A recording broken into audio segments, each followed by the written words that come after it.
Hey friend, welcome to my channel. On today's video, I'm gonna be doing something a little bit different, and that's gonna be a get ready with me while I talk about my experience as a gate agent. If you're new here, my name is Sky, and let me start this by saying I am not a makeup artist. I am literally a regular person just trying to like do my makeup and get ready for the day, so don't be too harsh.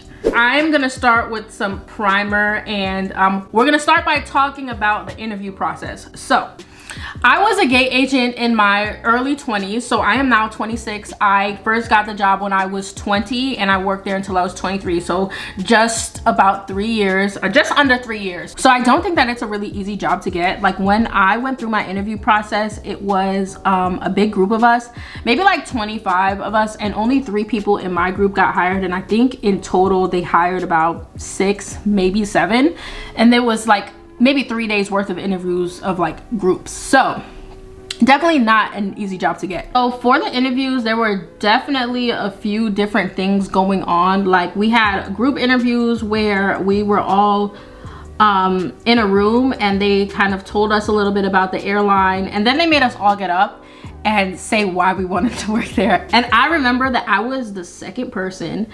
I remember that I was wearing blue because that was the company's color. And when I stood up, I was like, I want to work here because the company values align directly with mine. And that really caught me like on the spot, because I was not expecting that. Like I didn't really do research on like what they would ask in the interviews. And so like that was a little like intimidating. I had a little primer right here. So then after the group interview, they took us in for individual interviews, and there were different people that did the individual interviews, like a few supervisors that worked there along with some people from corporate that flew in to help. And so like they just asked questions about like your experience, if you had any experience, school and stuff like that. While I was in college, and like I let them know like, you know, that I was in school and stuff. And so that's pretty much how it went. So then like a week later, I was sent an email that pretty much was like, you are offered the job like conditionally pending your success in like the training program. And then they flew us out to Florida. We did all the training. It was I would say it did take a lot of focus. There were some people in my class that didn't pass, and if you failed like 2 of the tests, then they send you home. But they covered our meals. The transportation was like easy. They had buses. They have their own training site and everything. So it was very easy to like get around and stuff. And I forgot exactly how long. If I told you maybe like a month, I don't know. I forgot. That was pretty much my experience with the interview and training. I know I didn't go fully into detail with that, but if you have questions, let me know in the comments. I'm gonna try to cover it for you. Now let's talk about the day-to-day operation and what I like actually did when working. So let me start off by saying that I worked in a smaller station. Depending on what airline you work with or for, there's like bases, and then there's focus cities, or there's just like smaller cities that are just like throughout. And so I worked in a small station. And why that is significant is because when you work in a smaller city, because the operation is so small, you have multiple responsibilities. The station that I worked at, we did the gates, we did BSO, which is the baggage service office, and then also the ticket counter. So you were cross-trained on all of those different things. Mind you, when you go into training at the beginning, when they fly you out, they teach you like how to use the computer systems, but to do all these things are really station specific. So you really spend like a good week or 2 learning how to do things at the station that you're based at. So I did under my eyes, and now I'm gonna start putting on foundation and like covering stuff up, okay? Now, I'm about to talk about all 3 of those things. First, let's talk about the gates. So out of all of those 3 stations, the gate is definitely the most challenging one. From the time that the flight is even like close, you're at the gate trying to like assign people seats and like figure out if there's any emotional support animals, any like one with disabilities or anything on the flight that you need to be aware of. And you're like really trying to get that all together. So literally before the flight even gets in, assuming it's a turn, you're like working on it.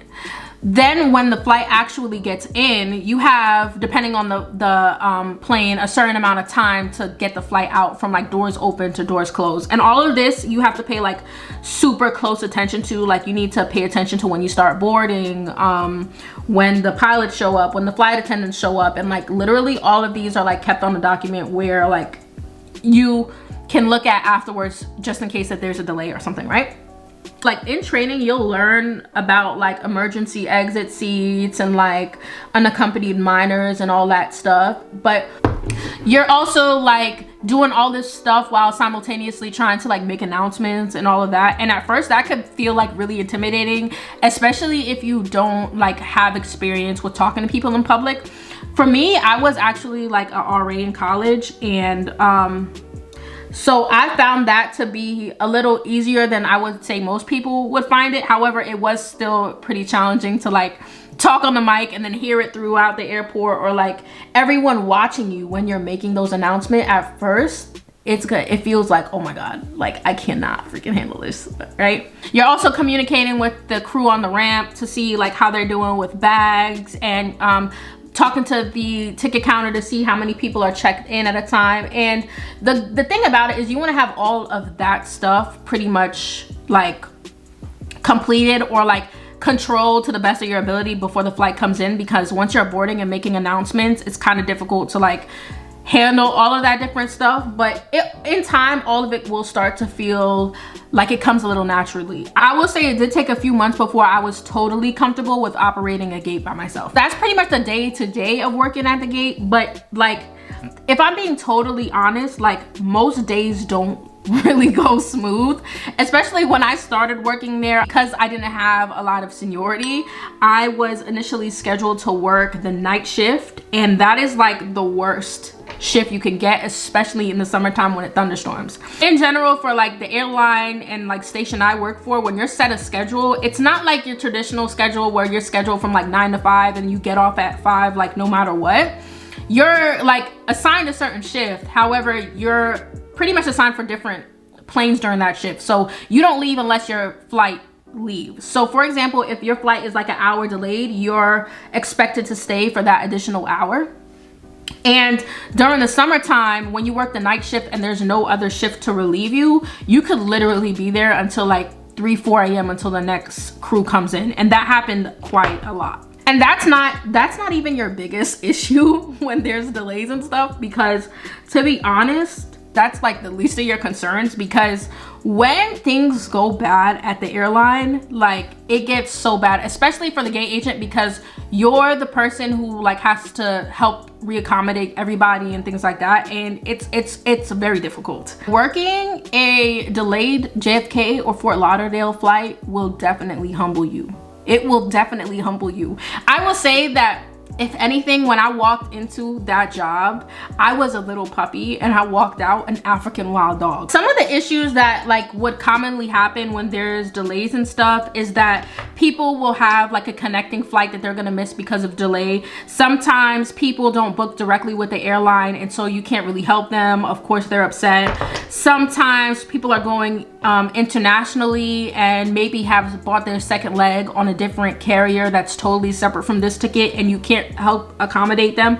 And sometimes people are just mean, like literally it could go down seriously. So sometimes working like the delays, my coworkers would like go and like hide in the jet bridge just for a second, just so that they can like catch a breather and like figure out what's happening. When you're a newer agent, it could be a little bit more difficult because you don't know how to like rebook everything confidently, or like you might still have questions, and it really could get tough because like clearly people are looking for you for answers. I'm just saying also, like a lot of times people expect you to like put them on another flight, and there's literally no other flights. And it's difficult because as an agent, like trying to help people, it's like you sympathize with them, like you understand what's going on, but there's just so much that you can do sometimes. So I would say like that's probably the most difficult thing to do, but in time you're better at it, and you like know how to use your resources and do a lot more to like help people. So now I'm about to talk about the ticket counter and BSO. We're gonna talk about pros and cons for a little bit, okay? Ticket counters and BSO is definitely easier and less intimidating than the gates.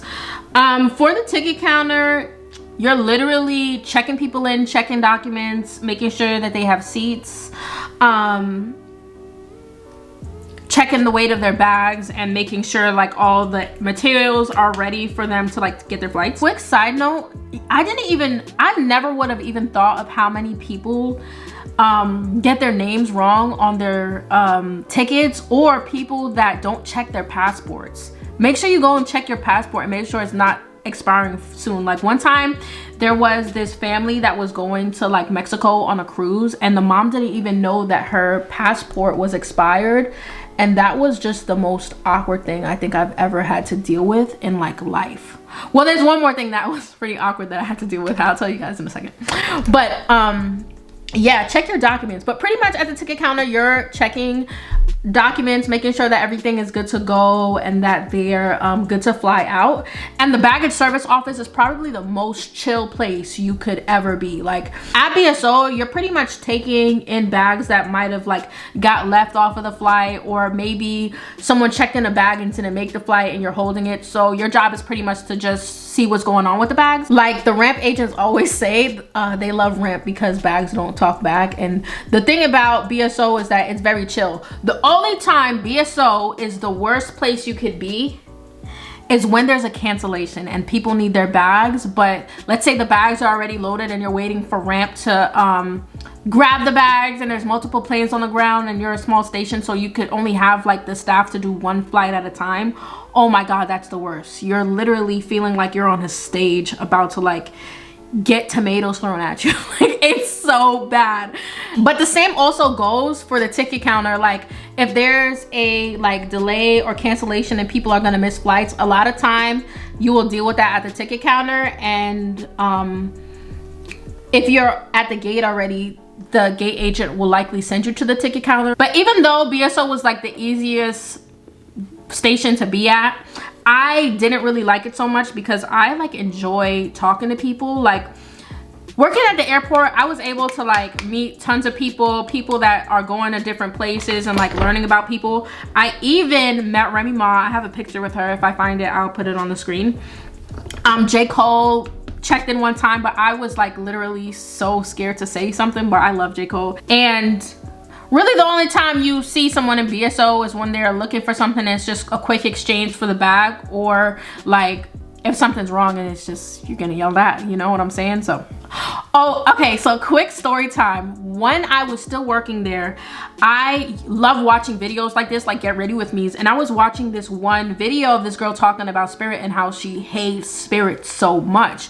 And so I was watching the video and she was like, oh, I'm like I was at RDU, our flight canceled. They said they was gonna put the bags on this next flight with the other airline, and they never put the bags on it, and like Spirit sucks and all these things, right? And as I'm watching the video, I was like, oh my god, I'm the drama.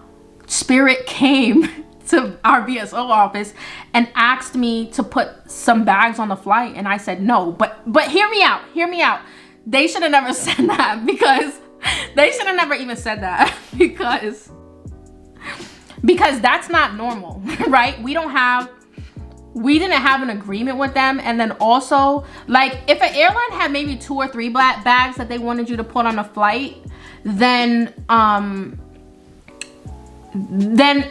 would say, yeah, let's do it, right? And they wanted to put like 15, 20 bags on the flight. Like, not on my watch. Especially, like, first of all, the ramp agents would like literally kill me, and 2, that's just like, I don't know anybody that would do that. That's just not a normal thing to do. But I just thought that it was so funny to watch that video, and I was like, oh my god, this cannot be. This like literally cannot be. The world is just way too small. But now that it's been a few years, I could tell you that they did try. But yeah. I saw this SZA nose trend on TikTok, so I'm gonna try it. I don't know, we're gonna go for a little contour in this moment. Okay, to me, no, just to go back to that for a second, to me that kind of felt like I'm about to clock out of work, and like we're chilling, we're having finally like a good operation day in the summer, and then somebody asks you to do this big ass project right before you're ready to clock out. Like that's literally kind of like how it felt. So here I am blending this out. I think that my nose is looking a little more skinny. I don't know. It's not that big of a deal. I'm just going to Walmart. Okay. Ooh, it looks kind of crooked. We're gonna put, does it look crooked? Okay.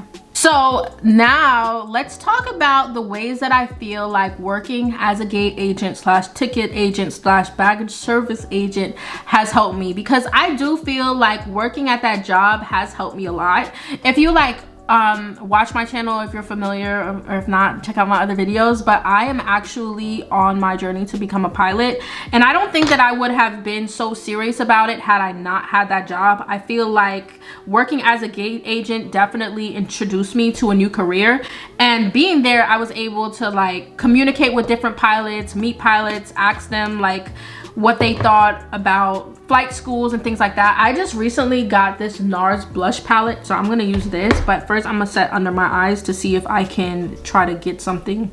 I also know for sure, for me specifically, that working at the airline definitely helped with my personal development. I don't know why, but before working there, I even though I was an RA and had to speak to like large groups quite often, I didn't have experience talking in large groups with that capacity. So I feel like it definitely helped build my confidence and like my public speaking, also my ability to talk with others and like hold a conversation. Like I've always been pretty much like an extroverted person. Like I can carry a conversation, and I know from my husband, he'd be like, girl, shut up.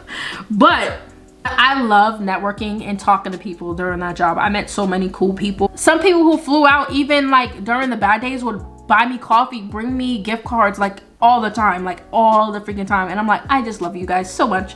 So probably the biggest perk for most people that work at the airlines is the ability to travel. With the airline, you do get flight benefits. It might vary depending on what airline you work with, but for the airline I worked with, you get unlimited flight benefits. You also have a travel companion depending on if you're married or not.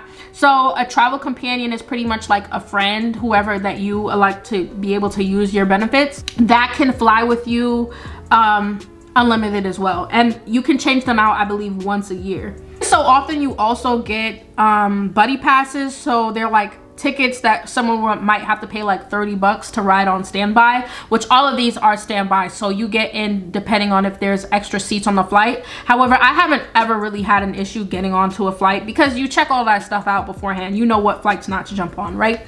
One thing that you won't be prepared for is when you start working for an airline and people know that you work with the airline, you're gonna get so many people like, yo, let me hold a buddy pass. Yo, I got a trip to Jamaica. You could hook me up with a buddy pass. It doesn't matter if you have hella friends or not. Like, it's gonna happen. Trust, because I don't have a lot of friends, and it definitely happened to me.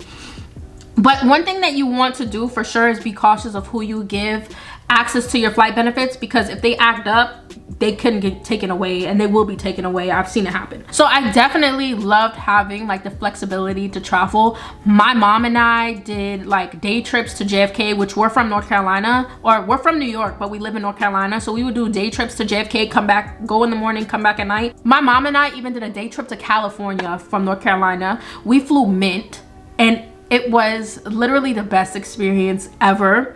It's so funny because a flight attendant that commuted from my station to LA did our flight, and oh my god, service impeccable, right? But my mom's side of the family is from Belize, my dad's side is Jamaican, but we went to a few Belizean restaurants in California, bussin', and then we came back home on the red eye. So things like that you can do. I also went to Puerto Rico and Jamaica. I did quite a few day trips just to like go eat and stuff, and it's so funny because a lot of people that work at the airlines do that. The only thing about being a gate agent is that you don't get paid a lot. I'm not sure how the pay framework is now, especially how the economy has changed, but when I worked there, but when I worked there, I got paid like $12.50 or like $13 an hour. I'm not sure. So the harsh part about working at the airline is that even though you have free flights and although you have discounted rates with hotels, unless you have like a side gig or another full-time job, then it's pretty difficult to travel because you ain't got no money. And who's about to save their way to wealth making $12 an hour? Like, it's like impossible. So I actually left the airline right at the beginning of the pandemic, and so that had a lot to do with my reasoning for leaving. But also I started a candle company and it started doing really well, so I decided to go that route side note, if you want to support my small biz, I will leave a link in the description box below, and that will actually help me with my flight training as well, and grow my business. I just need more blush. Yes, I want to look like Dolly Parton when I'm done with this. Yeah, give me some of that Dollyville, boy. All right. I look like I'm about to sneeze. It doesn't matter. I told you I'm going to Walmart. You could look like anything. You could be anyone you want to be in Walmart. So hold on, let me get it back together. Okay, outside of that, scheduling is somewhat flexible. I'm gonna talk about seniority a little bit when it comes to the cons, but for the most part, depending on where you work and who you work with, there may be someone willing to take your shift. Like I mentioned before, if you want to like grow within the airline industry, you have that opportunity to grow. Like you could always, you know, switch to online support or get into one of the pilot programs, which is difficult to get into. I tried, and I can make a totally different video about this, but I actually tried to get into the flight training program for the airline that I work with when I worked there, and I got all throughout the interview process, but I know I didn't get the job because it was pretty much assumed that if I were to get into the program, I'd be dropping out of college, and I think that they didn't want to see that for me. So here we are. For sure, you do have opportunities to grow. You can transfer into being a flight attendant. You can go into the pilot programs. You can try to get into corporate, like whatever you want to do. As long as you put yourself in the position to do that, you can. So there's even like opportunities for you to do like community service. For my station that I was in, I was the coordinator for community service and took on a few more roles like GSC and stuff like that at the airline. And things like that will definitely help you if you have intentions to grow with them. Now, finally, let's touch base on some of the cons of working as a gate/ticket agent/BSO. The first is seniority. When you first start, you don't have any seniority. So pretty much when you work at the airline, you bid for your schedule, and a lot of things go based on how long you've worked there, how long you've been there, right? I started, I was 20, I was the youngest in the class, and I was the youngest at my station. So when it came to scheduling, when I started working there, I was the last to choose what schedule. Pretty much I got what everyone else didn't want. This actually worked out really well for me because I was in school and got scheduled pretty much the overnight shift. However, if you like have kids or something and that wouldn't work for you, like you literally couldn't take the job because there's like no negotiating when it comes to that. I remember that even before being officially assigned my schedule, I had reached out to the GM because I was nervous about it because there was like literally only one shift that I could work, which was actually like the night shift or the late night shift or the overnight shift, right? I remember reaching out to him and telling him like, hey, I can't work any of the morning shifts because I have class at 8 a.m. And he was like, I didn't know that before you started the training. And I was like, it was on my resume. We literally talked about it in my interview, but I guess somehow it just got past him. And he was like, man, I'm sorry to say, but like, had I known that, I wouldn't have been able to hire you. So I pretty much was just like, oh my God, let me just wait for the schedule to come out before I make any decisions. And thank God, like it worked out for me. But that could definitely be a big deal for someone who is very dependent on the schedule. Depending on what station you're in though, you can move up the seniority list pretty fast. The only time you'll move down on a seniority list is if somebody like transfers in from a station and has been there longer than you, but that didn't happen too much. When I started, I was line like 16 on the seniority list for part-timers, and when I left, I was like number 2. Which sometimes I do get to a point where I feel like, man, I shouldn't have left because I was so high up on the seniority, but I wouldn't have gotten as far as I did on my business if I would have stayed. So I do feel like I made the right decision for sure. Another con to this is how stressful it could be at times, which like during IROPS, like it's understandably frustrating. People have places to go and like, you know, their flight delay or cancellation is like holding them back from their vacation or whatever that they had took months to plan. But also you deal with that same kind of energy from crew members like flight attendants, sometimes pilots, but that just kind of goes with like the game in life. Like people, not everyone is like super kind, but I would say majority of people are kind, and you just gotta be able to deal with different energies and know how to like talk to people. I will say that you definitely get a lot farther when you're nice to people than when you're mean. Like, I don't feel like I dealt with harsh personalities more than people that were like equally as mean, maybe. But it's not really even in my heart to be like mean to people, you know what I mean? So even like when I get hate comments on my YouTube videos, I be like, yo, please chill, you know? My God. Say in general, I really enjoyed my time being a ticket/gate agent. Even though it could be very stressful at times, I feel like there's a lot of value in it, a lot that it can do for your personal development. And when you do work like a job, I feel like you should try to like improve yourself as much as you can, you know? And I think that it has done some really important things for me in my life, like my ability to publicly speak, and definitely my ability to multitask and deal with high stress situations, like for sure. And if I was still 20, I would do it again. I think that the job is a good job if you're like in your early 20s, you know? Like, I think that I got into it at the perfect time, and it's helped me a lot in my like 20s. I'm also like really grateful because had I not had that job as a gate agent, I'm not sure if like being a pilot would cross my mind. And I've taken a few lessons last year. I actually took my first discovery flight when I worked there, and I was like maybe 21 years old. And now I'm definitely going for it. I have just recently purchased a house with my husband, and now I can take the lessons that I want. My goal is to at least have my private pilot by the end of this year. I really want to take it a lot farther. And I'm just gonna kind of cross that bridge when I get there.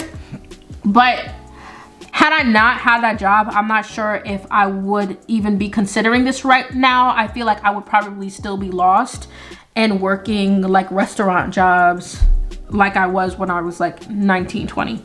Okay, last thing, I'm gonna put on some lip gloss. I don't know what this is called. Fenty Glow, okay? By Fenty Beauty, that's a reread. So I'm just really excited to see where I go with my flight training and my journey. I thought that this would be a very interesting video to do, since like on my channel I'm documenting my flight training journey and like other things that I got going on.